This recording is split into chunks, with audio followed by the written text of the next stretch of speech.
অদ্য গোপালগঞ্জ টিটিসি পরিদর্শন ও আইএম জাপানের খুলনা জোনের চূড়ান্ত পরীক্ষায় উত্তীর্ণ হয়ে জাপানে ১১ জনের কর্মস্থানের সুযোগ হওয়ায় এবং গোপালগঞ্জ টিটিসি দ্বিতীয় স্থান অর্জন করায় প্রশিক্ষক ও প্রশিক্ষণার্থীদের সংবর্ধনা অনুষ্ঠানে প্রধান অতিথি হয়ে উপস্থিত ছিলেন জনাব রেজওয়ানা কবির, অতিরিক্ত জেলা ম্যাজিস্ট্রেট, জেলা প্রশাসন, গোপালগঞ্জ।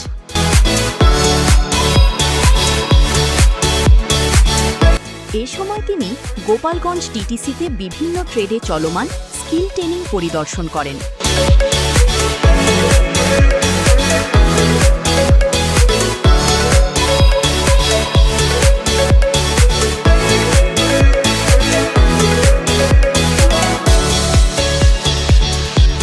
এবং সফল প্রশিক্ষণার্থীদের সংবর্ধনা স্মারক প্রদান করেন।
জাপানি ভাষায় স্যারকে স্বাগত জানান জাপানি ভাষার প্রশিক্ষণার্থীবৃন্দ এবং প্রধান অতিথি তাদের উদ্দেশ্যে দিক নির্দেশনামূলক বক্তব্য প্রদান করেন এবং জাপানে কর্মসংস্থানের সুযোগপ্রাপ্ত সবাইকে সংবর্ধনা স্মারক প্রদান করেন।